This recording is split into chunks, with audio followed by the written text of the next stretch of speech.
Hello, everyone. I am so thrilled and honored to be speaking with you today. My name is Analisa Winther, and the title of my presentation is What's Cooking in the Nordics?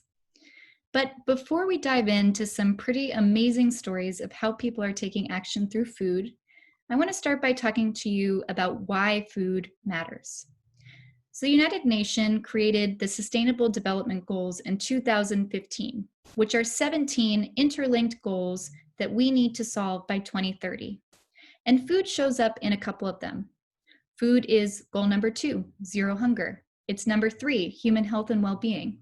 It's even number 12, responsible consumption and production. But when you pull back the curtain and look a little deeper, you quickly realize that food actually touches each and every one of the Sustainable Development Goals. Without a strong, healthy, diversified, sustainable food system, we can't have healthy communities. We don't have equality. We don't have education. We don't have healthy land or life underwater. So food is really the red thread that connects all of these. And to put a couple of numbers on it, agriculture accounts for 1/3 of greenhouse gas emissions. 1/3 of food produced is lost or wasted at some point throughout the supply chain.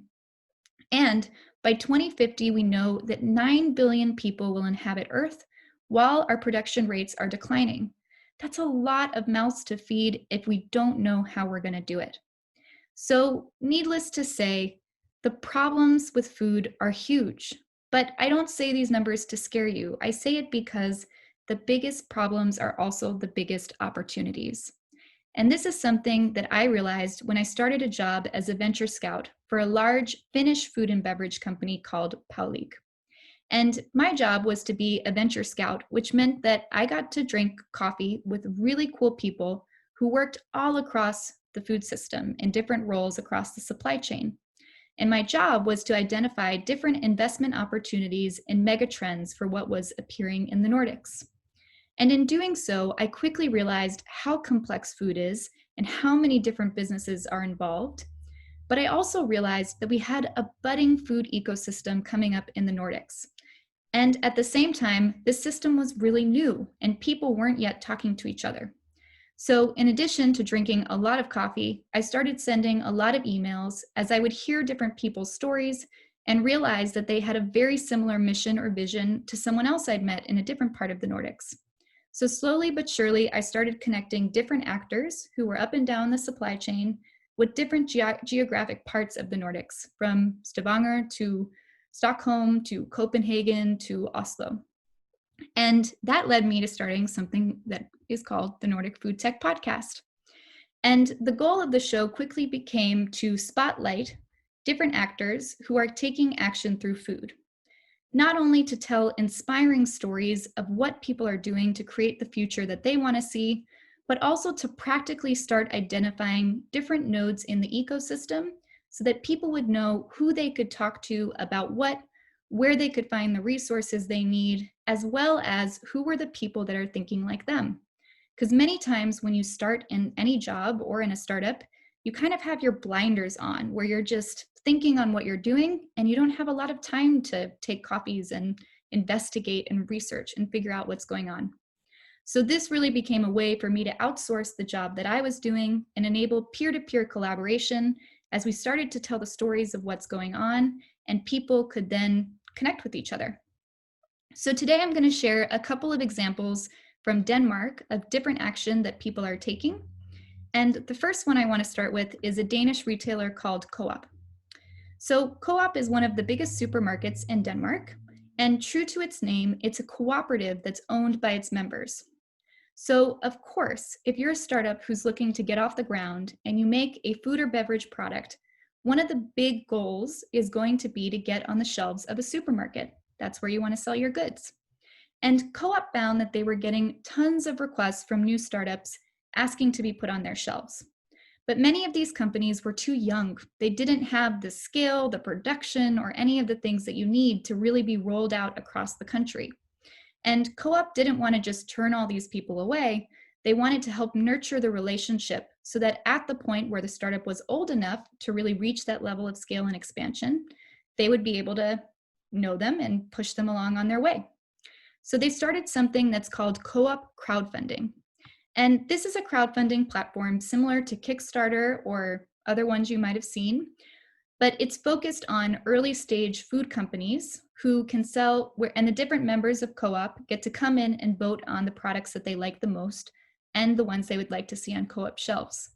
It also becomes a marketplace for buying directly, and perhaps more importantly, it becomes a place for the startups to start getting direct feedback from customers and seeing how different people react to what they're doing.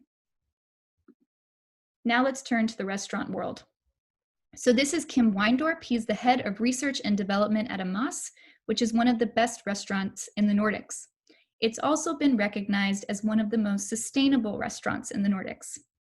And one of the reasons why this is true is that they are trying to create a zero waste kitchen and restaurant establishment. And for them, this has been a big way of inspiring how they source their ingredients and how they create their meals. So today, the restaurant's food and ingredients are 90% organic. Their food waste has been reduced by 75% since they started in 2013, and their annual water consumption is down 5,200 liters. And here I have a couple pictures of what Amas looks like. So you have to imagine a really cool, hip place with big artistic murals on the wall, hip hop music coming from the speakers.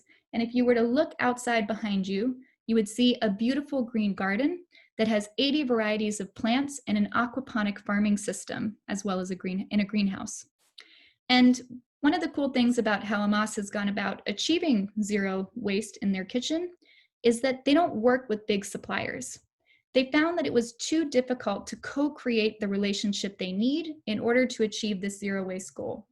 So for example, when packages arrive from vendors, they only work with vendors where they can send the paper bags, plastic packaging, styrofoam, and mesh bags back with them. And you can't do that with a big supplier. They also started partnering with startups. So for example, what do you do with the frying oil and the fats that come out of a kitchen? That was a big problem that they were trying to solve. And they ended up partnering with the startup who could turn that into biodiesel and biogas. Then we have something on the different end of the spectrum. We have thought leaders like Aviaya, who is a postdoc at the University of Greenland. And Greenland is a part of Denmark, but it has a totally different food heritage and culture. The Inuits have survived in the Arctic for over a millennia, and they've survived off of a mostly meat diet.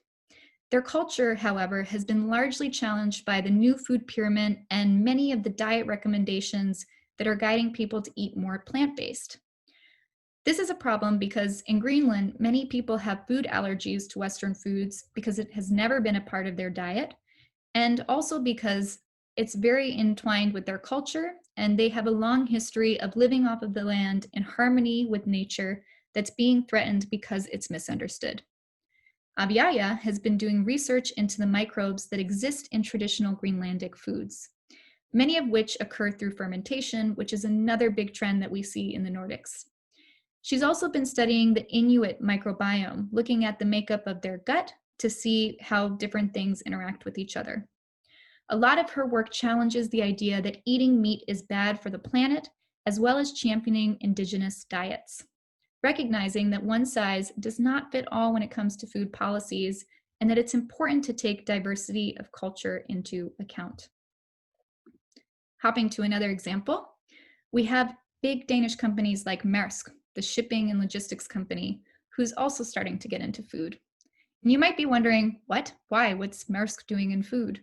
But when they realize that 1/3 of all food is lost or wasted throughout the supply chain, they, as a logistics partner, realize that they have a huge responsibility in coming up with a solution for this problem. So they opened up a food track of their venture program where they're investing in startups who are largely focused on digitizing the supply chain to help create efficiencies along the way and try and stop this problem of food loss and food waste. Then we have the startups. And there are so many startups. I wish I could have an hour just to talk to you about the startups. But here I'm featuring a bunch of women who are running companies, all very different from each other, but doing very amazing things. So first I have Sina, who is from the Danish island of Bornholm, and she is producing hemp there. And hemp is one of the most sustainable plants on the planet, known to have over 25,000 different applications, from fuel to textiles, food, medicine, building materials. It's incredible. But it's also been largely misunderstood because of its association with marijuana. So even though this plant has been cultivated for thousands of years, it's just starting to make a comeback now because of its sustainable properties. At the same time, you have Sina and her partner who have started a hemp farm to bring in the Nordics and started a business at the same time, going through a lot of heroic challenges because they believe this is the future. A different kind of farm is Bettina's, which is a vineyard, which she opened in the Nordics, and it's actually the largest vineyard in the Nordics. And she's been producing Arctic wines. Because of climate change, we're starting to see that production in Denmark is shifting as the possibilities change for what you can grow there. So while wine is traditionally, we think of it in France and in Spain, it's predicted that those countries are going to become too warm to sustain wine production.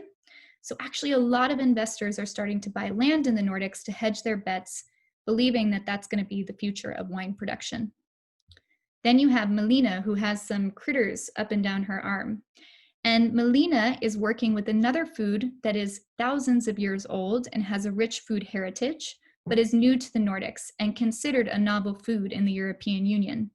Her company, Hey Planet, produces a variety of goods from insects, including a burger, which tastes just like meat. It's pretty incredible. I've tasted it. Insects are very high in protein, but they're also sustainable. So producing meat from them is a win-win in many situations as we seek alternative protein sources. In the Nordics, we also have some very crazy inventive alternative protein sources, including the potential of grass protein and protein made from solar energy. So in each of these interviews, I ask the same 4 questions. And I want to pose them to you today as well and kind of send that home with you guys as you keep thinking. The first is, what is your vision for the future in 10 to 15 years? And while this is a big question, it's important for us to start thinking big right now because we have some big challenges in our way. And we know that the biggest opportunities are also the biggest problems.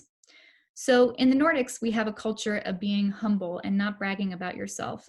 And while this is a good thing, we need to start talking about the future in this long-term range if we really want to start seeing solutions for the problems that we're facing. Then, once I've heard somebody's vision, I ask them, what's missing to make that vision a reality? So that's about getting practical. And one thing is naming what you want to see. Another is to get the wheels turning and think about the different possibilities for how you can make it happen and the obstacles that are standing in our way for getting there. The next one is, what collaborations are you looking for? So this is when I really hand the mic over to the person I'm interviewing, and I ask them, depending on whatever the obstacle is that's standing in their way, where do they need help? This is a platform for them to ask for it and to really enable people to ask for help. Just like when I was a venture scout helping to connect the different dots. And lastly, the question is, what's the best way for someone to get in touch? So many times there's a gatekeeper, or you might hear about something, but you don't actually know who's the right person to talk to. The barrier for entry is so much lower once you've heard someone's story, you know their values, and you know exactly how you can get in touch with them or how you can help, which is the whole reason I started this show, to encourage people to work together and to create the future that we need. So in interviewing all of these people and asking these questions, I have noticed a couple themes.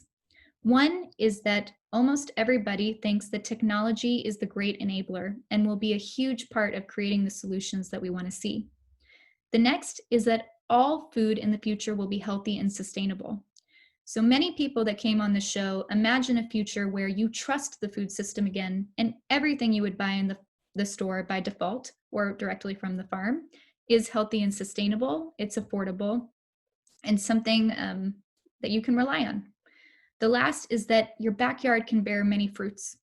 So not only are we starting to see a return to the local, both in terms of people discovering heritage varieties that grow in their area, diversified diets, diversified cultures, but also in recognizing that we can grow food locally to reduce the amount of time it needs to travel, and that cities can become a hub for the circular economy, where what we produce is then consumed so that we minimize waste. And lastly, the big thing, and this has really astounded me, is that every single person I interview says that they believe cooperation is key for achieving this future. And while I then ask them who's responsible for leading that cooperation, there isn't a good answer. But I bring that up because there's another huge opportunity there. A study by the Institute of the Future says that 85% of jobs in 2030 haven't been invented yet.